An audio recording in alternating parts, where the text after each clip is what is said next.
Welcome back to my film and TV channel. We've got a science fiction black comedy to talk about today. Yes, it's getting a lot of hype, this one. Do I go along with it? To a certain extent. We're going to have a look at something called Mickey 17. Just over 2 hours, 17 minutes. It's long. That won't go down well with me, will it, either? 15 certificate. It stars Robert Pattinson. Yeah, I'm alright, Robert Pattinson. He's not one of my favourite actors.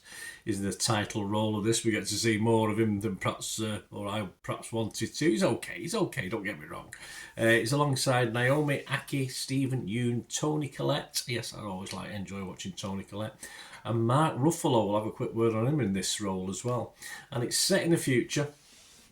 And the plot follows a man who joins a space colony as an expendable, a disposable worker who gets cloned every time he dies for research purposes. Of course he does, but then he gets his sort of memories re-downloaded as well. So that's not too bad, is it? I mean, I could live or die with that, in fairness. As I get older, probably sounds good. This was released in South Korea on February 28, 2025, and in the United States on March the 7th. Yes, so check your territories, guys. I'm reviewing this on the 16th of March, 2025.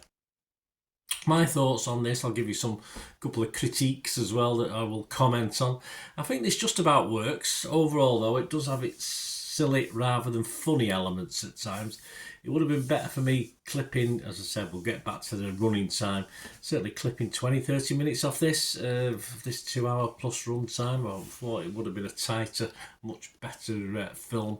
Pattinson fans, well, what's not to like? More Mickeys you can shake than you can shake a hat at. Two on screen for a good chunk of the movie as well, so Pattinson fans will be overly impressed. I say I'm not a particular fan. I don't particularly dislike him either. He's okay. David Opie was a little over the top. He writes for Total Film, and of course no longer with us now, but I think they may still have a web presence. He give it 100 out of 100. Nothing gets 100 out of 100. But there's a few knocking about for this. He says Mickey 17 is funny, charming from the get-go, building out a fascinating sci-fi world from its central conceit that ends up speaking to powerful and timely concerns through humour.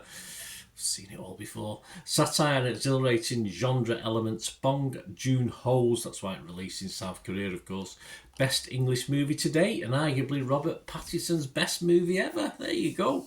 Yes, possibly agree with it being Bong Joon-ho's best movie. Robert Pattinson, possibly. I do tend to watch him, even though I'm not a big fan. But I think it's 100 out of 100, really? Bit excessive for me. A quick word as we're talking actors on Mark Ruffalo. He didn't really suit this role for me. He was okay, don't get me wrong, he played, but it just felt an odd choice. I don't think he sat well in the role he played. Robbie Collin from The Telegraph scored this a little less than my friend a minute ago, David Opie. He scored it 80 out of 100. He said, Mickey 17 about a hapless clone's misadventures on a colonising mission is a throwback to blockbusters as the late 20th century made him. $100 million boisterous sci-fi satire that neither belongs to a franchise nor cares to start one, but instead jams as many eggs as it can into one increasingly precarious basket. Yes, it didn't have $100 million feel to me, in fairness, if that's what it cost. I'll take Robbie's word for that. It is a pleasant surprise, but it's not setting itself up for a franchise, although they can do anything these days if something makes enough money, can't they? But for me, there wasn't quite enough eggs to fill this little precarious basket in this film. Just wasn't enough in it. Just not enough content to fill the time.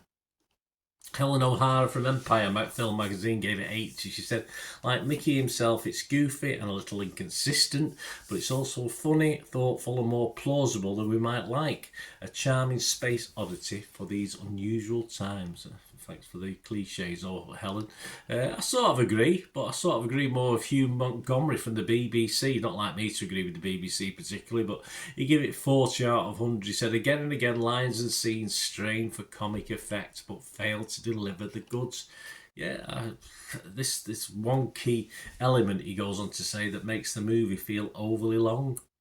Yeah, I absolutely agree. I have to agree. It does. I just think without some of the forced humour or failed humour, I'd call it, because as I say, it didn't appeal to me, a lot of it. They could have cut all that out and a better film. Simple as that. In conclusion, let's have a look at Alan NG. I don't know how you pronounce that, Alan, I'm afraid. Do we call it Alan G?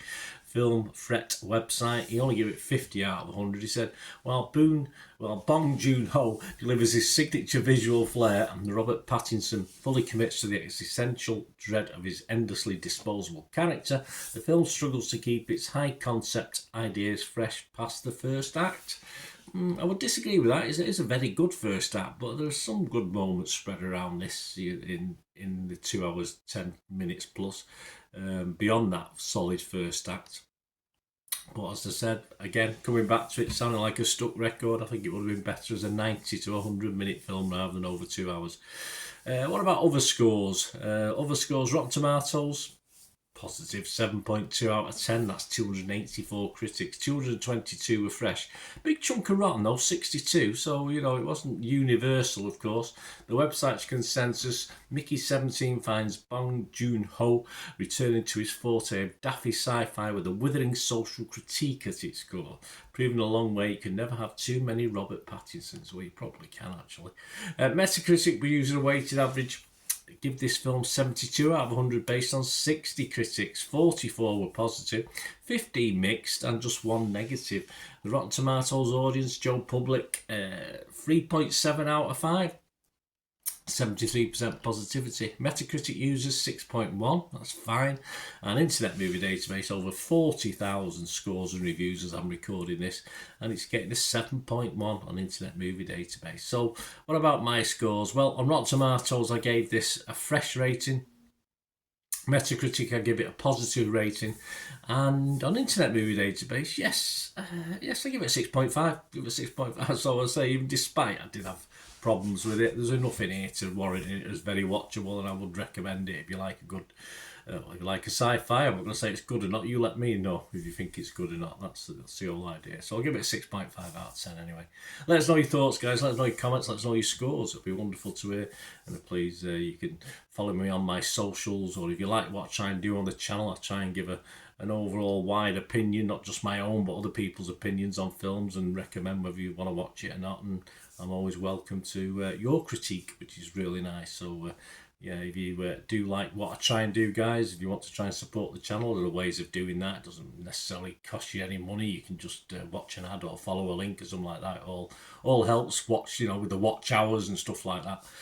So if you can help me in any way, all I ever ask is just for you to keep watching and listening. Ways to help me out, guys, if you watch the ads, if the ads on this YouTube ads, that helps in a very little way, but it all helps. Watch the pennies and pounds look after themselves, they say, don't they? Or the pennies or the 10p's look after themselves. But if you watch the ads or follow the links on the ads as well, that's always a nice way to support the channel. If you sort of hang on for it, I've done that. I watched other people's and followed the ads, just something I fancied, which does happen from time to time. Of course, you can support me by pushing that subscribe button as mentioned earlier, and that's of course pressing the button so you know when these vlogs are coming out. And of course, I'm always interested in your opinions, and of course, if you can give us a like, that'd be wonderful as well. So thanks for watching, guys. Hopefully I'll join you very, very soon with something else. Until we meet again, I'll never ask one thing, don't I? Please stay safe, everyone. Bye for now.